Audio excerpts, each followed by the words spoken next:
अस्सलाम वालेकुम। मेरा नाम मोहम्मद आसिम शफीक है और आज हमारा सेशन है ओरिएंटेशन सेशन अबाउट अमेज़न और ई कॉमर्स बिजनेस के रेलिवेंट।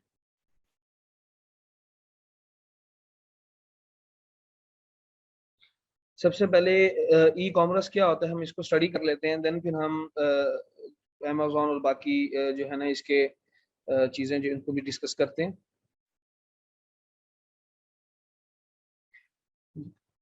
ये आपके सामने एक स्लाइड ओपन है, introduction to e commerce. E commerce basically क्या है, एक बेसिक सा आइडिया है।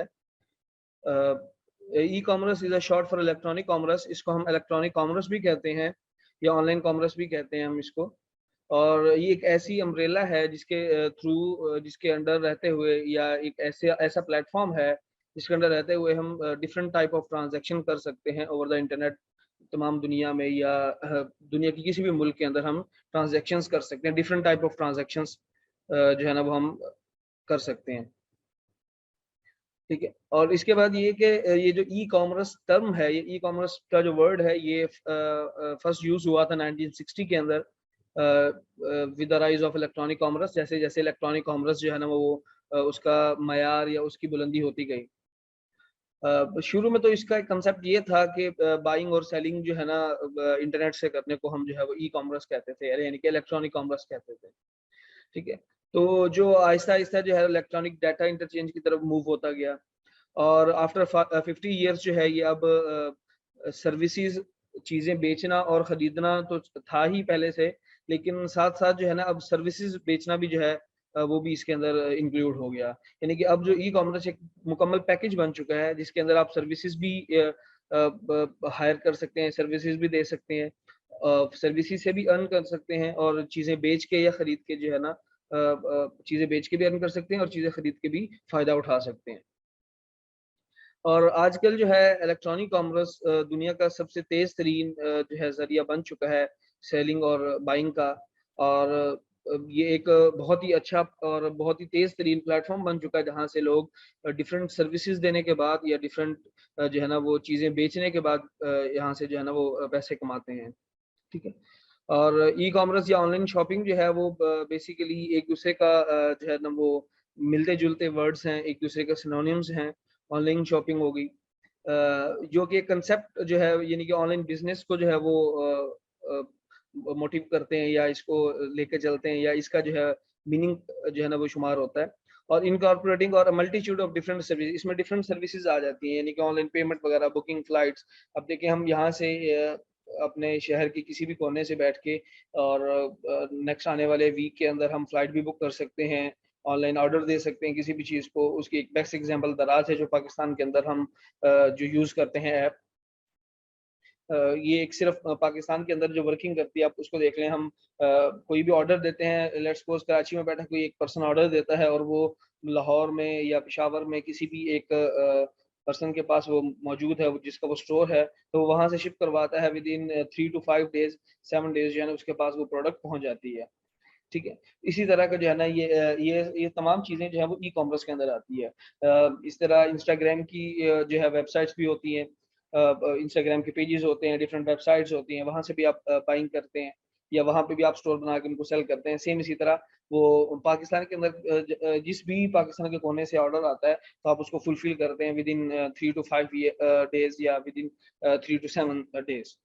ठीक है? तो ये तमाम चीज़ें जो है वो ई-कॉमर्स के अंदर आती हैं। इलेक्ट्रॉनिकली जब हम जो काम करते हैं कोई भी, यानी कि through mobile, through laptop, through PC, हम कोई भी चीज़ सर्विस प्रोवाइड करते हैं इवन, या कोई चीज़ बाय बाय करते हैं या सेल करते हैं, तो वो इलेक्ट्रॉनिक कॉमर्स के अंदर इंक्लूड होता है।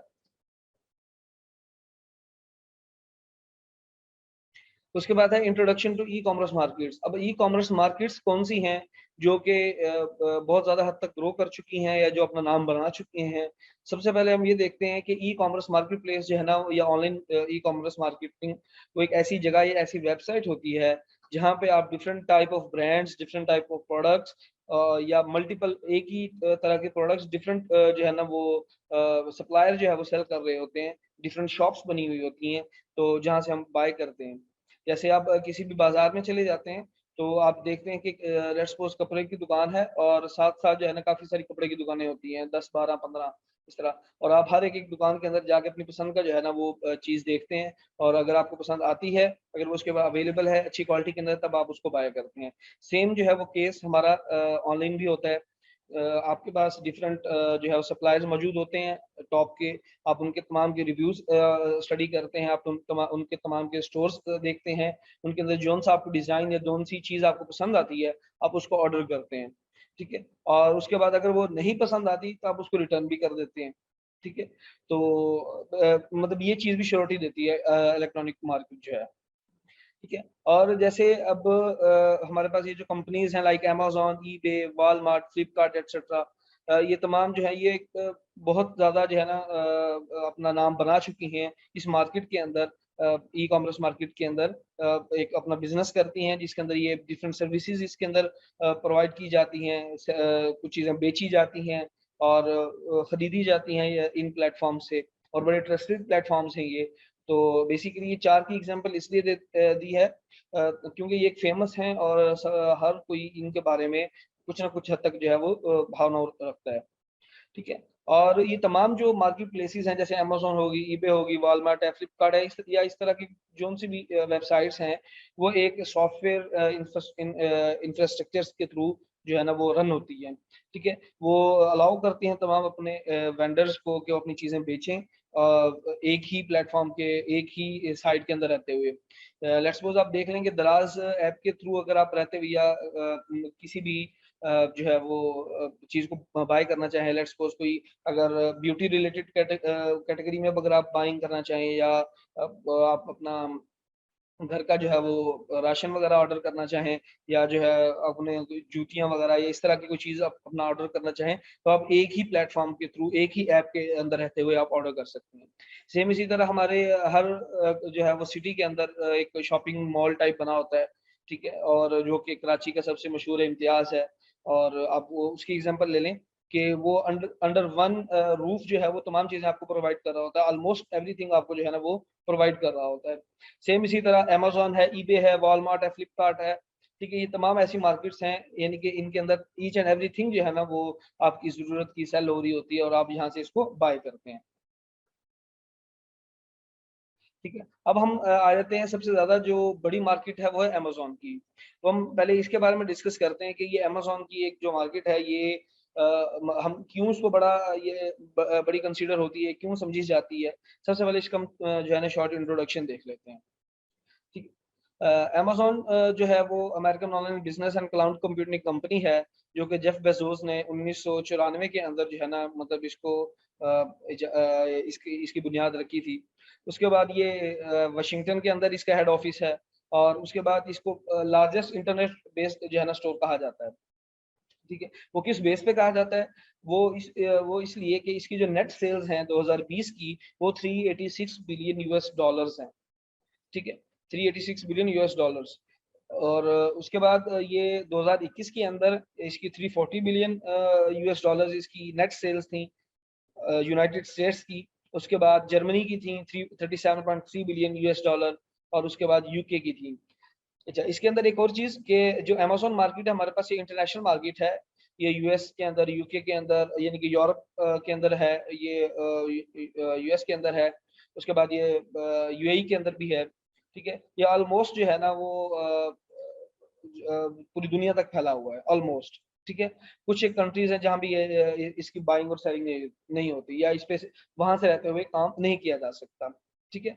और इसकी एक तो ये कि इसकी वर्थ बहुत ज़्यादा है, यानी कि यहाँ पर जो नेट सेल्स होती हैं, यानी कि सेलिंग होती है, ये बहुत ज़्यादा होती है, यहाँ पे कस्टमर बहुत ज़्यादा आता है, ठीक है? तो इस बेस पे जो है वो इसको सबसे बड़ी मार्केट कहा जाता है। जैसे आपके सामने बताया हुआ है कि यूएस जो है अमेज़न यूएस जो है, वो सबसे बड़ी मार्केट है, जो कि 386 बिलियन 2020 के अंदर उसकी नेट सेल्स थी, 340 बिलियंस उसकी जो है वो 2021 के अंदर, और जर्मनी अमेज़न जर्मनी जो है उसके अंदर 37.3 बिलियन, और अमेज़न यूके के अंदर 31.9 बिलियन उसकी सेल्स थी, नेट सेल्स।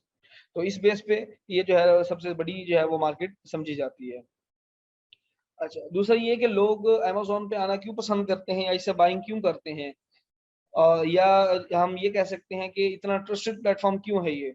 ज़ाहिर बात है कि कोई भी अगर कस्टमर है बार-बार एक ही स्टोर पे या एक ही जो है ना वो वेबसाइट पे इसीलिए आता है कि जो है ना अगर उसको ट्रस्ट होता है उसपे। तो बेसिकली ये क्वेश्चन ये है कि ये ट्रस्टेड क्यों है? ठीक है? तो उसका सबसे पहला जो हम जिसको पॉइंट कहेंगे वो ये है कि जो अमेज़न जो है वो अपने कस्टमर को जो वैल्यू देता है।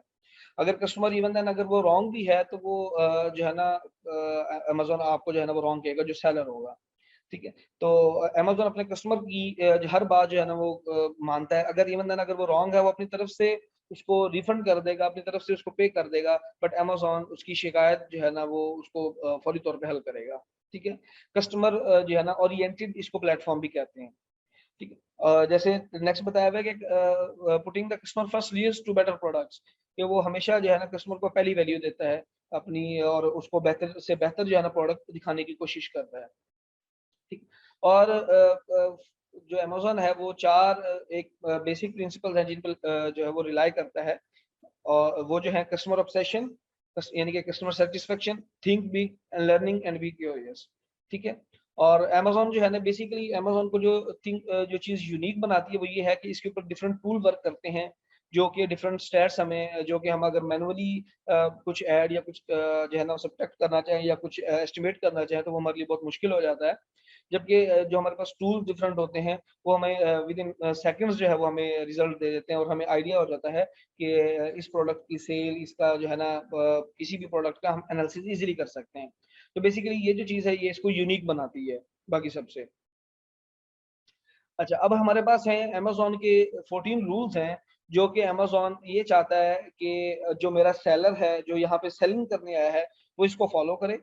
और बेसिकली अमेज़न का जो माइंडसेट है, यानी कि अमेज़न के एल्गोरिदम या अमेज़न को जो बिल्ड किया गया है, वो इस माइंडसेट के थ्रू बिल्ड किया गया है कि जो भी यहाँ पे आए, वो इस माइंडसेट के साथ आए कि उसने जो है ना अपने कस्टमर को हर हाल में जो है ना वो राज़ी करना है, ठीक है? उसकी जो है ना वो हर कंप्लेंट को जो है ना उसने वो ओवरकम करना है और उसके तमाम इश्यूज़ को सॉल्व करना है, ठीक है?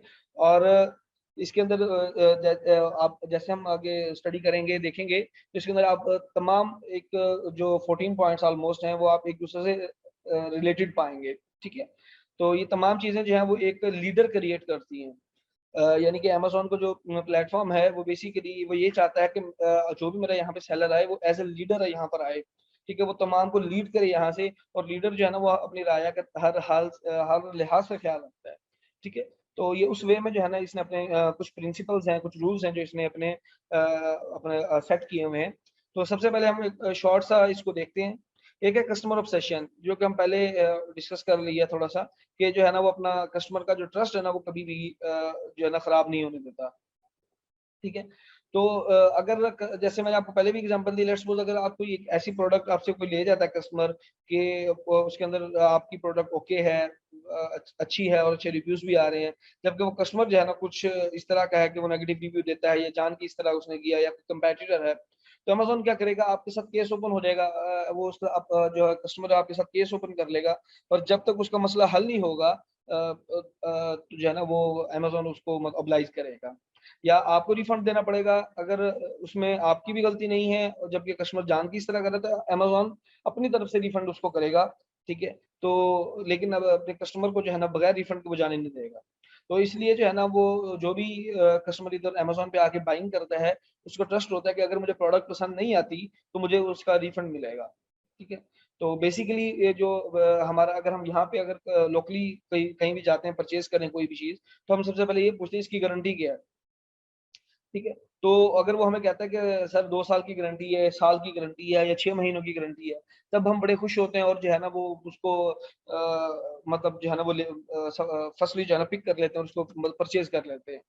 ठीक है? सेम इसी तरह अमेज़न जो है ना वो 40 डेज़ तक आपकी गारंटी देता है प्रोडक्ट की, ठीक है? 40 डेज़ के अंदर अगर आपको प्रोडक्ट पसंद नहीं आई, कोई कंज्यूमेबल प्रोडक्ट है या किसी भी टाइप की प्रोडक्ट है, पसंद नहीं आई, आपको जो है ना आपका रिफंड चाहिए, तो आप उनके साथ सिंपल आप उनको मैसेज करेंगे।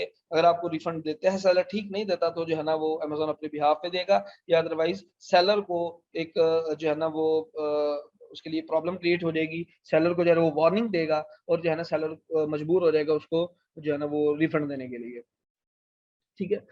सेकंड है ओनरशिप, कि वो चाहता है, अमेज़न चाहता है कि जो भी यहाँ पर मतलब आए वो एक एज़ ए ओनर आए, वो एज़ ए वैल्यूड ओनर आए, यानी कि वो अपनी चीज़ों को समझे, वो जिस काम पे, जिस बिज़नेस पे वो कर रहा है, उस चीज़ को वो समझे और जो है ना उसके अकॉर्डिंगली अपने प्लान्स बनाए, उसके अकॉर्डिंगली अपने अपने बिज़नेस के रूल्स बनाए, ठीक है? और ये भी चाहता है कि जो भी यहाँ पे आए वो लॉन्ग टर्म की प्लानिंग करके आए। वो कभी भी ये रिकमेंड नहीं करता कि आप लंबे अरसे की प्लानिंग के लिए जो है ना छोटी-छोटी चीज़ों को जो है ना वो खातिर खा ना लाएँ, ठीक है? वो हर एक-एक चीज़ पे, एक माइनर से माइनर चीज़ पे भी जो है ना बड़े गौर-व-फ़िक्र के साथ जो है ना वो इसको अप्लाई करता है, ठीक है? तो जैसे यहाँ पे दिया हुआ है, they think long term, don't sacrifice long term value for short term results, ठीक है? तो वो अपने लॉन्ग टर्म के हिसाब से जो है ना वो अपने कस्टमर्स को, अपने सेलर्स को जो वो है ना वैल्यू देता है। और उसके बाद they act on behalf of entire company. ज़ाहिर-सी बात है, वो एक कंपनी है, तो वो एक किसी को भी इसी तरह जो है ना वो नहीं छोड़ता या किसी को भी इस तरह रिलैक्सेशन नहीं देता कि उसकी उसकी बेस पे उसकी कंपनी पे कोई जो है ना इस तरह का कोई नाम आए या उसकी कंपनी जो है ना वो डिवैल्यू हो, ठीक है? उसके बाद इन्वेंट एंड सिम्प्लीफाई। कि ये 24/7 ये इस चीज़ के लिए, ये देखें अब आपने भी शायद सुना होगा कि अमेज़न जो है ना हर दूसरे तीसरे महीने अपनी पॉलिसी चेंज करता है, कुछ अकाउंट बैन करता है। वो सारा इसी जो है ना रूल को फ़ॉलो करता है कि वो look for new ideas from everywhere, ठीक है? वो देखता है कि जहाँ पे उसको कमी नज़र आती है उसके अकॉर्डिंगली जो है ना उसपे सर्चिंग करके उसके अकॉर्डिंग उसकी पॉलिसी बना देता है, उसकी पॉलिसी क्रिएट कर देता है, ठीक है? अगर कोई सेलर उसकी पॉलिसी के जो है ना अकॉर्डिंगली वर्क नहीं कर रहा, तो उसका अकाउंट बैन हो जाता है, ब्लॉक हो जाता है। उसके बाद आर राइट अलॉट, कि अगर आप सही रहेंगे तो लंबा कमाएँगे, लंबा जाएँगे, ठीक है? कि अगर आप एक गलती आपने की है, आपको वो छोड़ देगा, आपको जो है ना वो आप उससे सॉरी करते हैं तो आपको छोड़ देगा। नेक्स्ट टाइम अगर आप वो गलती करेंगे, ठीक है, तो वो आपको ब्लॉक कर देगा। नेक्स्ट टाइम ग गलती की गुंजाइश नहीं है, ठीक है? लर्न एंड बी क्यूरियस, वो भी यही चाहता है कि जो यहाँ पे सेलर आए, तो वो जो है ना एक तो अपने अंदर चेंजिंग लाने वाला हो, मतलब लर्निंग उसकी स्किल अच्छी हो, बार-बार लर्निंग करे और अपनी चीज़ों को बेहतर से बेहतर बनाता जाए। ठीक है। नेक्स्ट है hire and develop the best or insist on the highest standards. ज़ाहिर-सी बात है, जब हमने किसी भी चीज़ के अंदर मूव ऑन करना होता है, अपनी चीज़ों को इम्प्रूव किए बगैर जो है ना हम मूव ऑन नहीं कर सकते, ठीक है? किसी भी बिज़नेस के अंदर जो है ना वो हमने अच्छे रिज़ल्ट तभी आते हैं जब हम अपनी जो है ना स्टैंडर्ड्स हाई रखते हैं, अपनी चीज़ों को जो है ना वो बेहतर तरीके से जो है ना वो लेके चलते हैं, ठीक है? उसके बाद think big, as I said earlier, Beas of for action, कि उसकी जो है बेसिकली जो वो कोई भी एक्शन लेता है, उसकी एक्शन की लिमिट जो है ना विदिन 24 आवर्स होती है, कि वो 24 आवर्स के अंदर-अंदर वो जो है ना उस पे जो भी केस सिनेरियो होगा, उस पे एक्शन लेगा और नेक्स्ट जो है ना वो आपको उसके अकॉर्डिंगली उसको आपको ब्रीफ करेगा या उसके अकॉर्डिंगली आपके साथ जो है ना वो वे अपनाएगा, ठीक है? और फ्लेक्सिबिलिटी, अर्न ट्रस्ट, ये बेसिक से हैं। Deep dive dive deep sorry, have backbone, disagree and commit, ठीक है? कि जो बेसिकली वो ये चाहता है कि जो लीडर्स हैं वो डिफरेंट टाइप ऑफ जो चैलेंजेस आते हैं उसको एक्सेप्ट करने वाले हों, ठीक है? और जो है उनको लागू करने वाले हों अपने जो है कस्टमर्स जिन्होंने और अपने जो को-वर्कर्स रखे हों उन पे। उसके बाद है डिलीवर रिजल्ट, और जो इसका सबसे मेन पॉइंट है वो ये है कि डिलीवर रिजल्ट, कि वो जो है ना तमाम उसके रूल एक ही उसके जो है ना घूमते हैं कि तमाम कोशिशों के बाद वो ये चाहता है कि मेरा कस्टमर यहाँ से सेटिस्फाई होके जाए, वो जो है ना पॉजिटिव होके जाए यहाँ से, ना कि नेगेटिव होके जाए, ना कि अमेज़न मार्केट को डिवैल्यू करे, बल्कि अमेज़न मार्केट को जो है ना वो कुछ वैल्यू दे के जाए कि ये जो है ना ट्रस्टेड प्लेटफॉर्म है। अच्छा, उसके बाद ये है कि अमेज़न के अंदर 3 टाइप के जो है ना वो मॉडल्स होते हैं, ठीक है? एक होता है ड्रॉप शिपिंग, एक होता है प्राइवेट लेबल, एक होता है होलसेल, ठीक है? अब drop shipping, private label, wholesale, ये तीनों डिफरेंट मॉडल्स हैं। ये किस तरह वर्क करते हैं, इनका थोड़ा-सा इंट्रोडक्शन देखते हैं हम। अब ये ड्रॉप शिपिंग है हमारे पास। ड्रॉप शिपिंग क्या होता है, इसका एक जनरल आइडिया ये है कि आपके पास ऑलरेडी एक प्रोडक्ट जो है ना अमेज़न पे सेल हो रही है। आपने उस प्रोडक्ट्स को अपने अकाउंट से, अपने स्टोर से उसको सेल करना है और आपने लोकल सप्लायर वहाँ से फाइंड करना है, और क्योंकि अमेज़न पे किसी भी प्रोडक्ट की डिलीवरी जो है ना वो एस्टिमेशन होती है 2 टू 5 डेज़, ठीक है? 2 से 5 दिन के अंदर ऑलमोस्ट एवरी प्रोडक्ट जो है ना आपने डिलीवर करनी होती है। तो आपको वहाँ से लोकल सप्लायर ज़रूरत होती है, क्योंकि यहाँ से अगर आप शिप करवाते हैं पाकिस्तान से, चाइना से, इंडिया से, जहाँ से भी, तो वो आपको काफ़ी जो है ना टाइम रिक्वायर्ड होता है। आपको वहाँ का लोकल सप्लायर ढूँढना होता है। तो आपको ऑर्डर आया है, आपने नेक्स्ट लोकल सप्लायर को प्लेस किया है, लोकल सप्लायर से लेके डोर स्टेप तक कस्टमर के पहुंचने तक की जिम्मेदारी आपकी होती है। अगर कहीं पे भी कुछ इशू क्रिएट होता है तो उसके जो है ना जिम्मेदार आप होंगे। ठीक हो गया। अगर अमेज़न के कस्टमर को टाइम पे प्रोडक्ट नहीं पहुंचती तो जो है ना अमेज़न आपको पकड़ लेगा और आपका जो है ना या तो अकाउंट सस्पेंड करेगा या आपको एक वार्निंग देके नेक्स्ट वार्निंग पे आपको जो है ना निकाल बाहर करेगा। ठीक है, तो ये एक तो बड़ा रिस्की मॉडल है ये। ठीक है, यहाँ पे एक शॉर्ट डेफिनेशन दी हुई है, when you buy an item below market value and sell it for a higher price profiting from the markup. बिल्कुल उसी तरह के आप वही प्रोडक्ट सेल करेंगे जिसके अंदर आपको भी मार्जिन हो रहा होगा। लेकिन ये है इसमें थोड़ा सा ये मैं बताता चलूं, एक तो ये रिस्की मॉडल है, लेकिन ये है कि इस पे फर्स्ट ऑर्डर आया आपको फर्स्ट जो है ना वो जो है ना प्रॉफिट मिल जाता है। लेकिन आप ये देख लें कि आजकल जो अमेज़न का एक लेयर चली हुई है कि जो है ना अमेज़न किसी भी पॉलिसी वायलेटेड जो है ना अकाउंट को नहीं दिखने दे रहा, वो सस्पेंड कर रहा है। और सबसे ज़्यादा सस्पेंशन जो है ना ड्रॉप शिपिंग मॉडल के अंदर होती है। ठीक है, तो और पाकिस्तान से आप सिर्फ अपना एक ही दफ़ा अपना अकाउंट बना सकते हैं अमेज़न पे, अपने पासपोर्ट पे या अपने आईडी कार्ड पे। उसके बाद आप उस डिटेल पे दोबारा अमेज़न का अकाउंट नहीं बना सकते। ठीक है, ये साथ मेंशन भी है, it a good way to make some extra cash but it's not a great option for everyone, specially someone who can't afford to take a high risk. ठीक है। अच्छा, उसके बाद हम आए थे प्राइवेट लेबल के ऊपर। प्राइवेट लेबल क्या चीज़ है? एक अपने नाम से ज़ाहिर है ये कि प्राइवेट लेबल जो होता है अपने नाम का लेबल लगाने को, यानी कि एक थर्ड पार्टी जो है ना अपना लेबल क्रिएट करे, यानी कि प्राइवेट लेबल, तो ये उससे कंसर्न करता है। ठीक है, इसको थोड़ा और एक्सप्लेन करते हैं कि हम अपने नाम का या हम अपनी मर्जी का एक ब्रांड जो है ना अपना नेम सजेस्ट करते हैं, अपने जो है ना ब्रांड, और ब्रांड नेम सजेस्ट करते हैं, और उस ब्रांड नेम के अंदर हम अपनी प्रोडक्ट जो ऑलरेडी भी सेल हो रही हैं उनको न्यू डिजाइन या उसके अंदर कोई चेंजिंग के साथ या अपने लेबल के साथ को जो है ना अमेज़न पे लिस्ट कर देते हैं, तो ये हमारे पास प्राइवेट लेबल कहलाता है। ठीक है, तो इसके अंदर क्या-क्या चीज़ें इन्वॉल्व होती हैं, इसकी शॉर्ट इंट्रोडक्शन हम देख लेते हैं। Amazon private label is about finding a product on Amazon that has high sales, but maybe a low number of reviews, getting that product and labeling it as if it were yours। ठीक है, आपने product ढूंढनी है जिसकी cell ज्यादा हो, competition कम हो।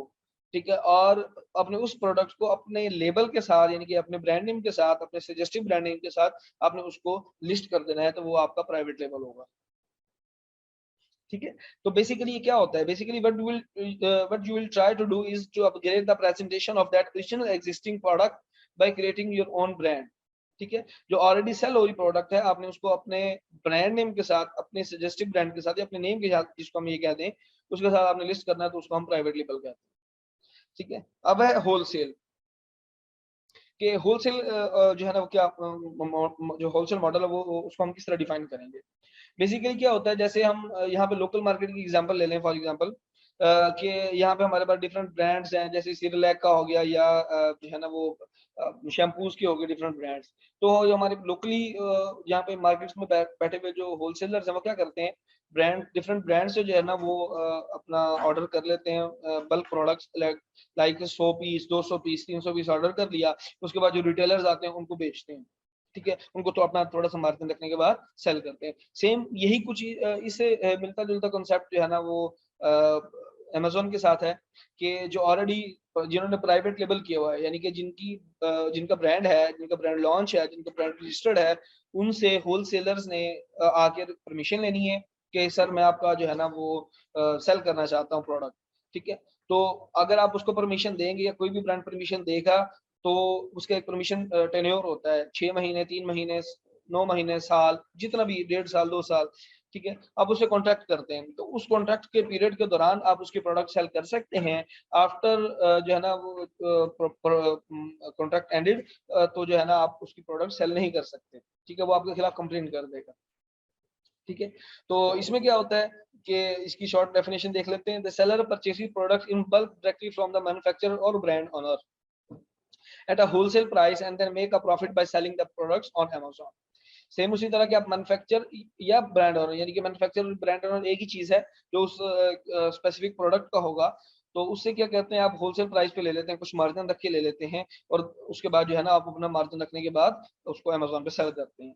ठीक है, ये तीनों में थोड़ा सा एक शॉर्ट डिफरेंस बताया हुआ है।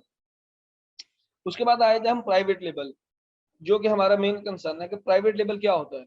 इसको थोड़ा सा ब्रीफली जो है ना वो बताया हुआ है इसमें कि प्राइवेट लेबल जो है एक ऐसा बिजनेस है devoted creating products that third parties can sell as their own.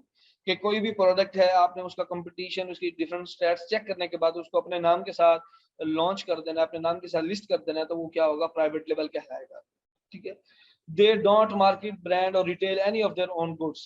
कि उसको उनको जो है ना वो उसकी मार्केटिंग नहीं करनी पड़ती, या किसी और ब्रांड को नहीं जो है ना कॉपी करना पड़ता, और retail any of their own goods, या कोई भी यानी कि अपनी पर्सनली यहाँ की जो प्रोडक्ट है यानी कि लोकली प्रोडक्ट, आपने उसको ऐसे ही जाके जो है ना वो लिस्ट नहीं कर देना होता। They are focused solely on manufacturing products that are sold to other companies who sell them to other business or consumers। ठीक है। आपने उनके ऊपर फोकस करना होता है जो कि ऑलरेडी लोग सेल कर रहे हैं, डिफरेंट कंपनीज या डिफरेंट जो है ना मैन्युफैक्चरर उसको सेल कर रहे हैं। ठीक है। और वो अदर जो है ना वो कंज्यूमर यानी कि अदर कस्टमर्स को सेल कर रहे हैं, ना कि आपको सेल कर रहे हैं। ठीक है। तो ये लाइक ये तमाम एग्जांपल जो है ना वो मैं पहले जो है ना वो डिस्क्राइब कर चुका हूँ। उसके बाद why are private label so successful. कि प्राइवेट लेबल सबसे ज्यादा सक्सेसफुल मॉडल है, और ये क्यों है, उसके पीछे रीजन ये है कि ये ब्रांड लॉयल्टी होती है। ठीक है। कोई भी जो है ना पर्सन अपना ब्रांड नेम या अपना स्टोर का नेम या जो है ना अपना नाम खराब नहीं करना चाहता। ठीक है।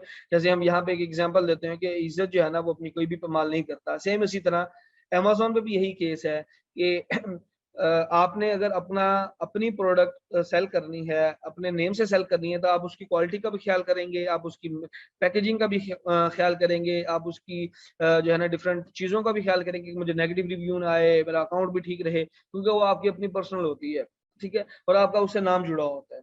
अगर आप वो इसकी भी एक मियाद होती है कि अगर आप एक हद तक आपको वार्निंग देता रहता है अमेजोन कि आपकी प्रोडक्ट खराब है, आपका ये इशू है, ये इशू है, सॉल्व करें, नहीं करते तो अमेजोन जो है ना वो आपका अकाउंट सस्पेंड कर देता है।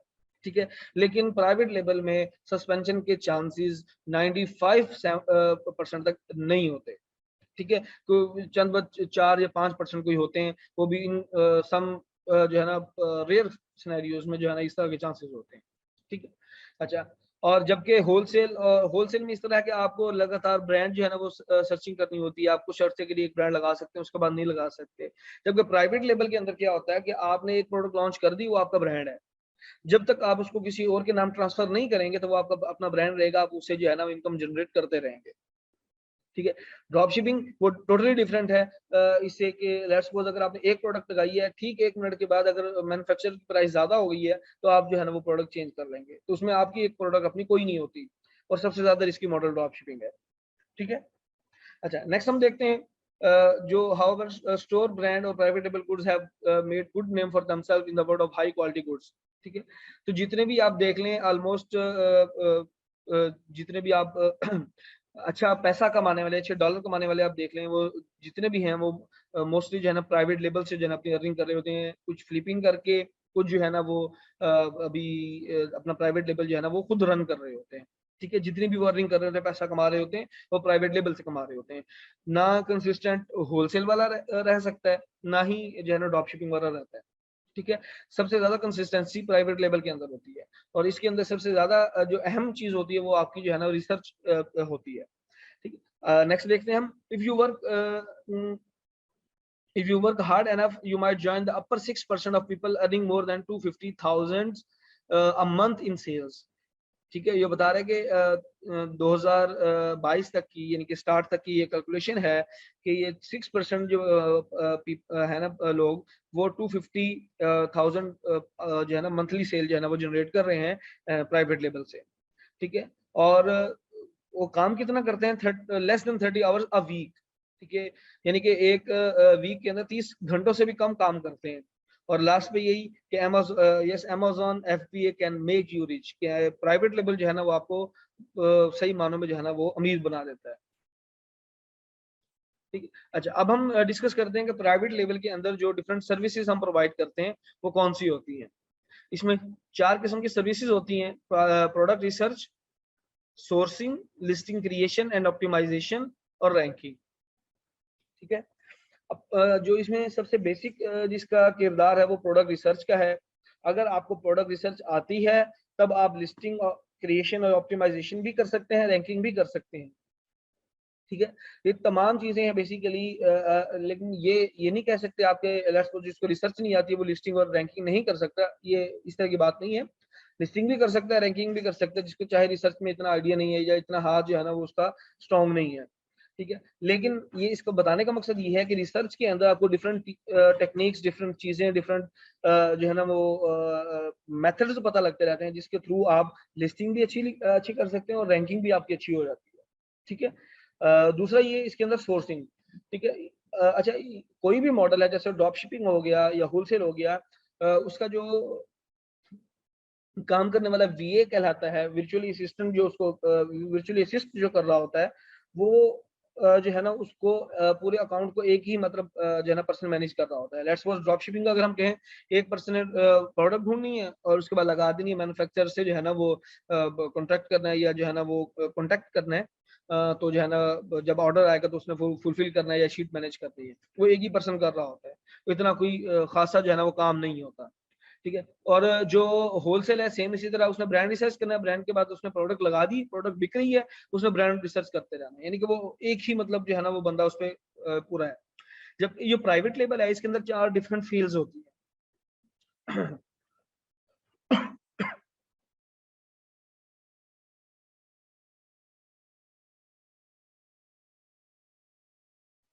जी, जो प्राइवेट लेबल है इसके अंदर 4 डिफरेंट फील्ड्स होती हैं। ठीक। उसके अंदर क्या होता है, product research, sourcing, listing, ranking. अगर आपको रिसर्च इजी लगती है तो आप जो है ना रिसर्च की तरफ जो है ना मूव कर जाएं, सिर्फ रिसर्च करें और वहां से पैसे बनाएं।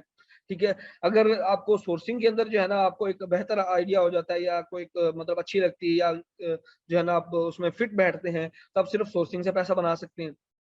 ठीक है। अगर आपको लिस्टिंग और कंटेंट राइटिंग यानी कि अच्छी लगती है या वो आप उसके अंदर आपका मतलब बेहतर जो है ना वो आप आपका माइंड चलता है, तो आप सिर्फ लिस्टिंग से जो है ना वो पैसे कमा सकते हैं। ठीक है। इसी तरह रैंकिंग है।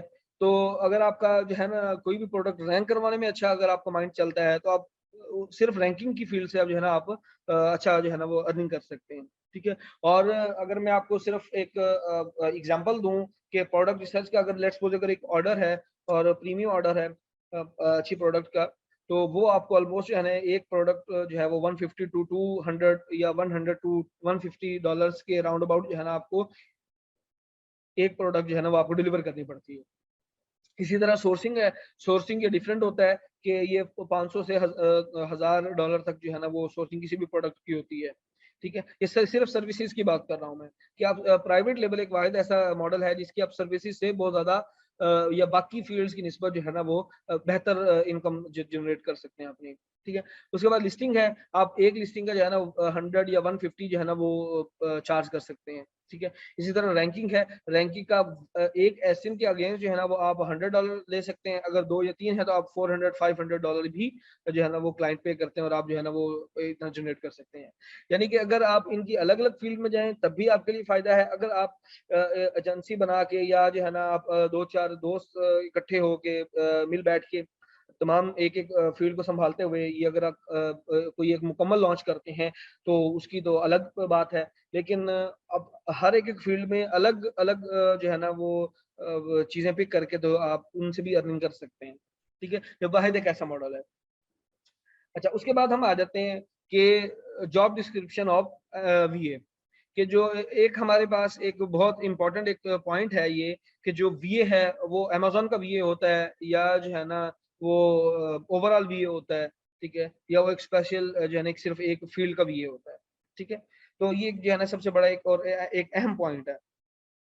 ठीक है। इसको हम कुछ इस तरह से एलिब्रेट करते हैं कि वर्चुअली जैसे मैं अगर आपको लेक्चर दे रहा हूँ तो मैं वर्चुअली आपको असिस्ट कर रहा हूँ, आपकी हेल्प कर रहा हूँ, आपको आइडियाज दे रहा हूँ, आपको जो है ना वो मोटिवेट कर रहा हूँ या आपको जो है ना वो एक बता रहा हूँ इस मॉडल के अकॉर्डिंग। तो अगर अगर आपका ही कोई काम, लेट्स सपोज अगर आपको आपने कोई मैनेज करनी है कोई शीट वगैरह, आप किसी को दे देते हैं, किसी भाई को, किसी दोस्त को या किसी मुलाजिम को, तो वो आपको आपके पास फिजिकल मौजूद नहीं है, कहीं दूर बैठा है और आपके पास वो वहां बैठा काम कर रहा है, तो बेसिकली वो आपका वर्चुअल असिस्टेंट कहलाएगा। ठीक है। ये एक सिंपल सा इसकी एक थ्योरी है, ये एक जो है ना एक सिंपल सा इसका कंसेप्ट है। उसके बाद हम अमेजोन की तरफ आ जाते हैं कि अमेजोन का भी जो वीए है या अमेजोन की डिफरेंट सर्विसेज का जो है वो कैसे वर्क करता है।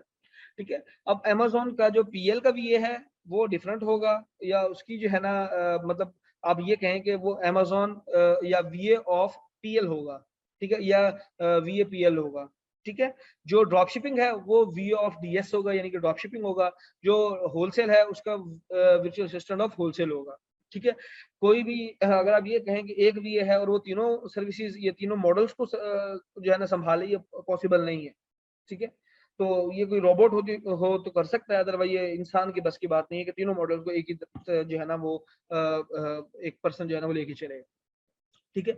अच्छा, अगर आप सिर्फ रिसर्च करते हैं, जैसे प्राइवेट लेवल में हम कहते हैं, अगर आप सिर्फ प्रोडक्ट रिसर्च करते हैं तो आप जो है ना पीएल फील्ड के वीए हैं, जो कि प्रोडक्ट रिसर्च के अंदर जो है ना वो अच्छे हैं, ठीक है। अगर आप सोर्सिंग करते हैं तो वो भी आप वीए पीएल कहलाएंगे, ठीक है। और अगर आप लिस्टिंग और रैंकिंग करते हैं तो सेम उसी तरह आप अमेजोन की जो है ना वीए कहलाएंगे, पीएल डिपार्टमेंट के या पीएल जो है ना मॉडल के, ठीक है।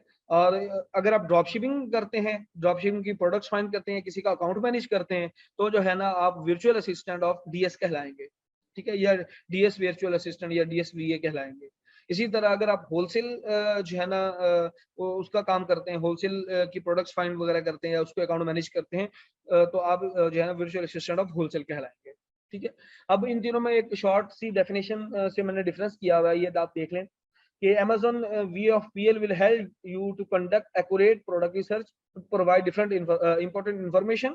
This includes researching items to acquire at wholesale rates, ठीक है, negotiating with suppliers, obtaining the best bargains, and securing samples for products you sell on Amazon. Further, we can say that the services of VA include listing creation of products and ranking while using different techniques. यानी कि आसान लफ्जों में ये कि जो PL का वीए होता है वो प्रोडक्ट रिसर्च करता है, ठीक है, सोर्सिंग करता है, सोर्सिंग में जो है नेगोशिएशन करता है सप्लायर्स के साथ, ठीक है, उसके बाद उनसे सैंपल कॉल करता है और लिस्टिंग क्रिएट करता है और उसको प्रोडक्ट को रैंक करवाता है, ये अमेज़न का वीए करता है। ये अच्छा, एक चीज ये, दूसरा ये कि कोई भी अमेज़न का जो वीए है, वीए का प्रोडक्ट सॉरी प्राइवेट लेबल का जो वीए है, वो चारों काम इकट्ठे एट अ टाइम नहीं कर सकता, ठीक है। तो कोई एक पर्सन सिर्फ एक ही फील्ड में एडजस्ट हो सकता है, ठीक है। हाँ, ये हो सकता है कि एक पर्सन मैनेज कर रहा हो तमाम चीज़ों को, जबकि उसने नीचे जो है ना अपने दोस्त अहबाब जो है ना वो मतलब अलग-अलग चीज़ों में बिठाए हों, ठीक है, ये पॉसिबल है, ठीक है। क्योंकि ये फील्ड ही बहुत वास्ट है, तो इसको अकेला बंदा जो है ना वो मैनेज करना इसके लिए बहुत मुश्किल हो जाता है। वो एक सर्विस तो मेंटेन कर सकता है, एक सर्विस तो मैनेज कर सकता है, जबकि जो है ना वो एक पूरी पीएल की फील्ड जो है ना एक पर्सन जो है ना उसको वो नहीं संभाल सकता। अच्छा, उसके बाद है Amazon virtual assistant of DS. अच्छा, वो जो डीएस में वर्चुअल असिस्टेंट वो क्या काम करता है? Will save your precious time in several ways. Fulfilling orders is a great duty of virtual assistant. वो ऑर्डर फुलफिल करता है, ठीक है। तमाम ऑर्डर्स जो है ना वो कस्टमर्स को पहुंचाने तक उनकी इनवॉइस जनरेट होती है, उनकी शिपिंग जो है ना वो जनरेट होती है, और डोर स्टेप तक पहुंचाने तक की तमाम जिम्मेदारी जो है ना वो वर्चुअल असिस्टेंट जो है वो देता है, वो ज़िम्मेदारी वो पे करता है, ठीक है। तो होता क्या है कि ये सबसे ज़्यादा क्योंकि रिस्की मॉडल है, तो ये बड़ा रिस्की काम होता है, बड़ा जो है ना ज़िम्मेदारी वाला काम होता है ये, ठीक है। उसके बाद है होलसेल का वीए। होलसेल का वीए क्या करता है? होलसेल का वीए ब्रांड रिसर्च करता है, उनसे नेगोशिएट करता है, कॉन्ट्रैक्ट करता है, और उसके बाद वो जो अकाउंट है ना वो मैनेज करता है, ठीक है। डीएस भी एक अकेला पर्सन मैनेज कर सकता है, होलसेल भी कर सकता है, जबकि प्राइवेट लेवल में आप किसी एक फील्ड में एडजस्ट हो सकते हैं। अगर आपने मुकम्मल फील्ड को जो है ना वो ओवरकम करना है, तब आपको अपने साथ 1 या 2 या 3 जितने भी आप मतलब बेहतर समझते हैं, आपको बंदे जोड़ने की ज़रूरत है। फिर आप जो है ना इस फील्ड को, इस मुकम्मल फील्ड पे ग्रिप रख सकते हैं। अदरवाइज़ आप अलग-अलग फील्ड में एक्सपर्ट ज़रूर बन सकते हैं, ठीक है। अच्छा, ये लास्ट हमारा कि जो वर्चुअल असिस्टेंट है, उसकी क्वालिटीज़ क्या होनी चाहिए? वो किस तरह का पर्सन होना चाहिए, उसके अंदर क्या-क्या खूबियाँ होनी चाहिए, ठीक है? वो चंद एक यहाँ पे लिखी हुई हैं, जिसमें सबसे पहले है रिलायबिलिटी, ठीक है? कि जो है ना वो अपने काम के अंदर अच्छा हो और कंसिस्टेंट हो, रेगुलर काम करने वाला हो। ये ना हो कि 1 दिन कर लिया, 2 दिन छुट्टी कर ली, तीसरे दिन कर लिया, 2 दिन फिर छुट्टी कर ली, ऐसा ना हो, ठीक है? दूसरा, उसकी कम्युनिकेशन अच्छी हो, क्लाइंट के साथ अच्छी जो है ना वो अच्छे रवैये से पेश आने वाला हो, ठीक है? उसके बाद टाइम मैनेजमेंट हो, ये लेट्स सपोज अगर कोई उसको उसका टास्क है, उसको 2-4 घंटे, 10 घंटे, 12 घंटे उसको असाइन है, तो उसके अंदर जो है ना वो मुकम्मल करने वाला हो, तो टाइम उस लिहाज से मैनेज करने वाला हो, ठीक है। उसके बाद है रिसोर्सफुलनेस, कि जो है ना वो एबिलिटी हो उसके अंदर के क्विक वे से जो है ना वो मतलब जो उसको प्रॉब्लम आए वो क्विक वे से वो फाइंड आउट करे और उसको जो है ना सॉर्ट आउट करे। ठीक है। और उसके बाद है सेल्फ मोटिवेशन, कि उसकी सेल्फ मोटिवेशन बेसिकली लिंक कर रही होती है लर्निंग के साथ, कि जो है ना उसकी लर्निंग नहीं रुकनी चाहिए, उसकी सेल्फ मोटिवेशन नहीं रुकनी चाहिए। वो लगातार जो है ना कोई न्यू चीज सीखता हो, कोई ना कोई न्यू टेक्नोलॉजी सॉरी टेक्निक सीखता हो, जिससे उसको आइडिया हो जाए कि अगर ये प्रॉब्लम आ जाएगा तो उसको मैं कैसे सॉर्ट आउट करूंगा।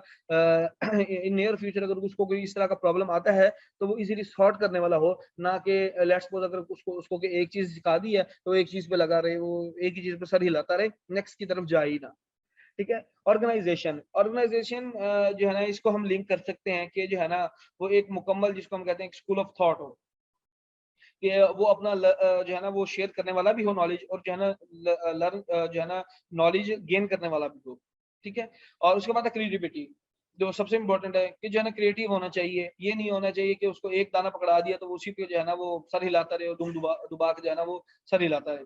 उसको जो है ना क्रिएटिव होना चाहिए। तो ये तमाम जो चीजें हैं ना वो वर्चुअल सिस्टम के अंदर होना जरूरी है। ठीक है। तो ये था एक आपका आपका था एक ओरिएंटेशन सेशन था। और इसके अंदर तमाम चीजें जो थी प्राइवेट लेवल से रेलिवेंट, मैं तमाम चीजें आपको बता दी हैं। अगर इससे रेलिवेंट कोई आपका क्वेश्चन है या कोई इशू है या आप कुछ पूछना चाहते हैं तो आप मुझसे पूछ सकते हैं ऑन वॉइस भी, और अगर आप मैसेजेस में टाइप कर दें तो वहां भी आपको जो है ना वो आंसर हो जाएगा। जी फुरकान, मैं आपको अनम्यूट करता हूँ। आप काइंडली हैंड रेस कर लें ताकि आप टॉप पे आ जाएंगे। जी मैंने आपको अनम्यूट कर दिया, पूछ लें। अस्सलाम वालेकुम, am I audible? Hello. Hello, am I audible? Wait wait. जी सर मेरा दरअसल सवाल था कि आप हमें सारी इंफॉर्मेशन देंगे प्राइवेट लेवल से लेके ड्रॉप शिपिंग, होलसेल और प्राइवेट लेवल में भी हमारी आगे जितनी कैटेगरीज है, जी हमने इस चीज को खुद रियलाइज करना है और हमने खुद देखना है कि किस पर्सपेक्टिव से हम कौन सी चीज बेटर कर सकते हैं, और उसमें हमें आगे जाने की कोशिश करनी होगी कि हर चीज में हम थोड़ा थोड़ा करके, या मतलब हर चीज में हो सकते हैं परफेक्ट।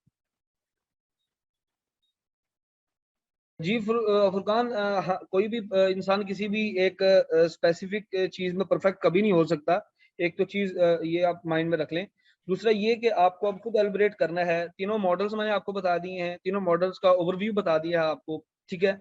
और उसके बाद प्राइवेट लेवल में, ड्रॉप शिपिंग में, होलसेल के अंदर रिस्क कितना है और उससे अर्निंग कितनी होती है, और एक पर्सन किस तरह मैनेज कर सकता है, ये कुछ हद तक मैंने आपको क्लियर करने की कोशिश की है। ये अब आपको खुद को आइडिया जी सर। जो है ना जनरेट करने हैं अपने, कि आप किसके अंदर जो है ना आप बेहतर तौर पे जो है ना आप वर्किंग कर सकते हैं। फिर आपको कोई एक फील्ड चुननी है। अगर आप ये कहें कि मैं प्राइवेट लेवल भी सीख लूं, मैं ड्रॉप शिपिंग भी सीख लूं, मैं होलसेल भी सीख लूं, या इससे भी अर्निंग कर लूं, तो ये पॉसिबल नहीं है। ये मैंने आपको पहले भी वाज़ेह तौर पे बताया है कि एक पर्सन कभी भी इन तीनों फील्ड्स को नहीं कर सकता। वो रोबोट हो सकता है अगर कर ले, अदरवाइज कोई एक इंसान का काम नहीं है कि वो तीनों को जो है ना एक साथ लेके चले। सही है sir, thank you.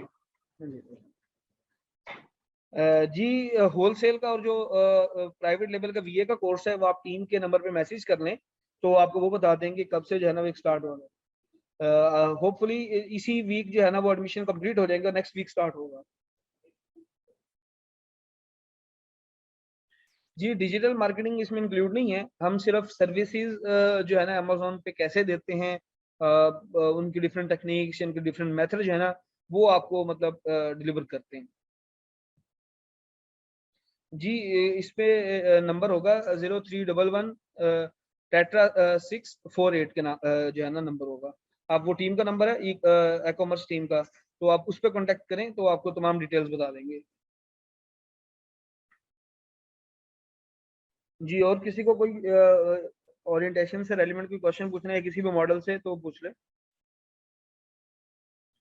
Ji Tariq Mahmood complete आपको बताएंगे कौन सा टूल किस लिए यूज होता है, कैसे यूज करना है, और कैसे रिसर्च करनी है, उसकी डिफरेंट टेक्निक्स, तमाम चीजें बताई जाएंगी।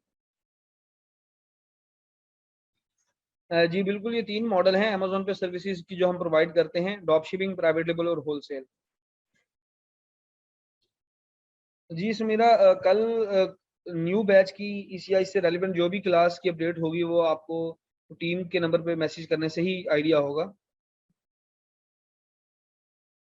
जी एसन, तमाम तीनों मॉडल्स डिफरेंट हैं एक दूसरे से, और तीनों का काम करने का तरीका भी तीनों एक दूसरे से डिफरेंट है।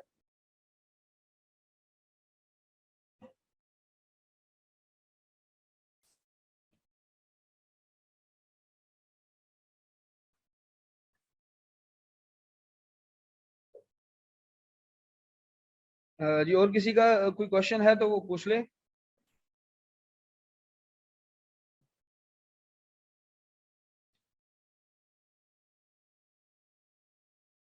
जी हिलाल अहमद, ये भी आपको टीम ही बताएगी, मुझे आइडिया नहीं है कितनी फी है इसकी।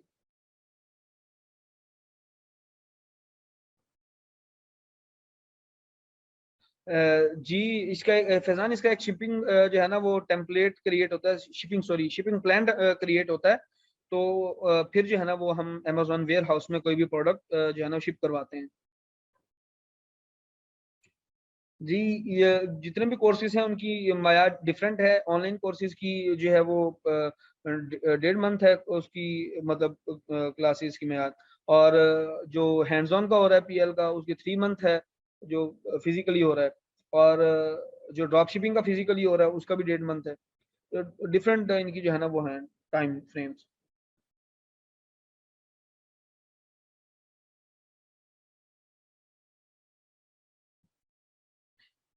जी एसन, फी तो है लेकिन ये कितनी है ये आपको जो है ना वो टीम ही बताएगी।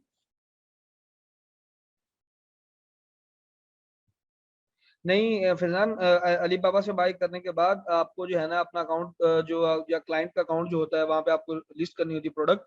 वहां से आपको शिपिंग प्लान जनरेट करके जो है ना अली बाबा के सप्लायर्स को देना होता है, तो वो डायरेक्ट उस पर शिप करवाते हैं।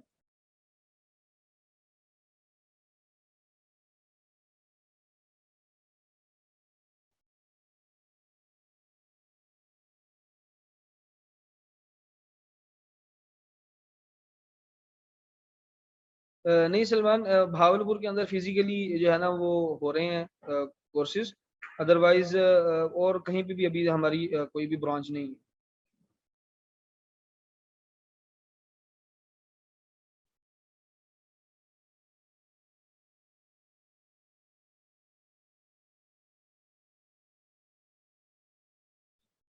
और किसी का कोई रेलेवेंट क्वेश्चन है तो पूछ ले, अदरवाइज हम वाइंड अप करते हैं आज का सेशन।